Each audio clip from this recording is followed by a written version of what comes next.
হর হর মহাদেব। তো আজ আমরা পঞ্চতরণী থেকে চড়াই করেছিলাম হলিকেভের উদ্দেশ্যে। তো পঞ্চতরণী থেকে প্রথম 3 কিলোমিটারে পরে সঙ্গম টপ, যেটা খুবই চড়াই পড়ে, এবং তারপরে সঙ্গম টপ থেকে হলিকেভ অবধি মোটামুটি নর্মাল রাস্তা, খুব একটা কষ্ট হয় না।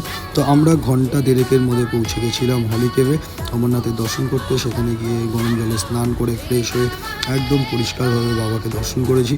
তো এবার দেখো, ওখান থেকে খুব সুন্দর দৃশ্য দেখা যায়, সিনিক বিউটি অসাধারণ।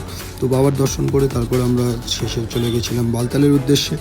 তো সবাই মিলে ফটো তুলে বাবাকে দর্শন করে সবাইকে ভিডিও কল করে তারপরে আমরা বেরিয়ে যাই বালতালের উদ্দেশ্যে। তো আবার বলি হর হর মহাদেব। আমার তৃতীয়বার হলেও এটা আমার সেই প্রথমবারের মতো এক্সপিরিয়েন্স লাগে। ভেতরে ঢুকলে এখন চোখে জল আসে। সত্যি এতদিনে কষ্ট করে যে হাঁটা আমরা হাঁটি, তার একটা সাকসেস বাবাকে দর্শন করে আমরা প্রায়। তো ভিডিওটা এখানেই শেষ করছি। তোমরাও ভালো থেকো, এবং যদি পরে কেউ আসতে চাও তো অবশ্যই এসো। আবার বলি হর হর মহাদেব।